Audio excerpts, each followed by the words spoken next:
twisted place that beats you down daily, that reminds you you're mortal with every painful breath. A place only supermen and mammograms and gurus can see. A place with no coordinates that looms dark and large and lonely. A place that strips you naked of rich soil and delicate blossoms, barren of everything that made you a woman. It's a place you return from with a new disdain for the trivia. Your body scarred, your threshold for pain expanded, your hair long gone, your psyche tattooed. An expensive marathon through hell, where beauty is redefined in the perseverance and the beefed up, flexing muscles of the soul. What makes someone a woman? Is it our hair? Is it our curves? Is it the makeup we choose to cake on our face that day? In Redefining Beauty by Karla Morton, we see that it's none of these things. It's the emotional, not physical strength, and the pride we carry with us throughout our lives. The mammogram was Tuesday, the biopsy Wednesday, and I got the phone call Thursday. There was breast surgery, there was port surgery. There was that first day at the oncologist, looking at all of the old bald women who were looking at my hair. I wondered if they knew how lucky they were to be 80. I will not hide. I sat in that green recliner week after week while skulls and crossbones dripped and seeped into my veins. I will not hide.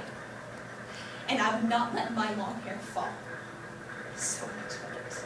I took it and I shaved it all. And I was naked and vulnerable and barren and scared. But I took off my hat and I tossed aside my wig. And I walked the streets with my big, chunky earrings, smiling so they'd wonder, is it fashion or a disease? I will not hide. I will say the word cancer. I will tell you bald's the new black. I will not hide. I will not hide. Look me in the eyes. I refuse to hide.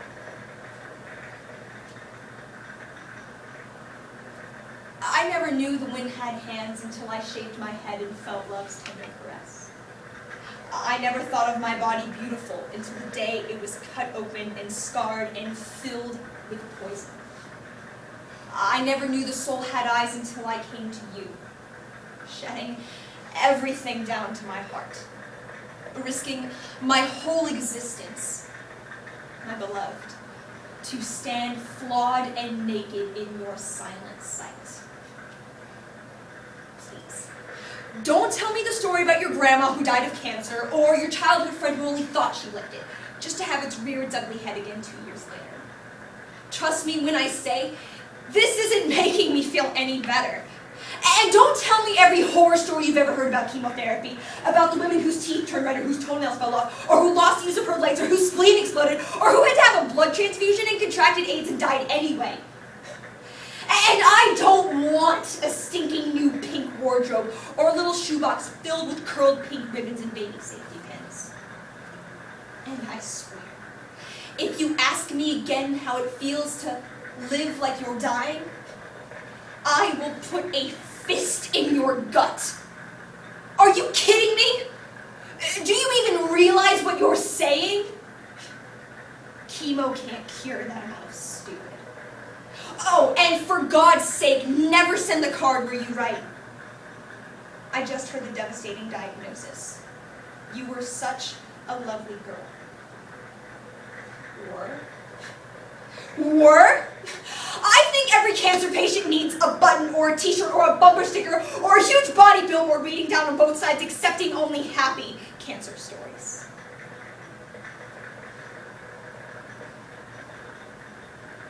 There's a place on the body, this androgynous zone that only the bald know. The lower part of the head, the place that first touches the pillow where the skull just begins its curl up to create a brain.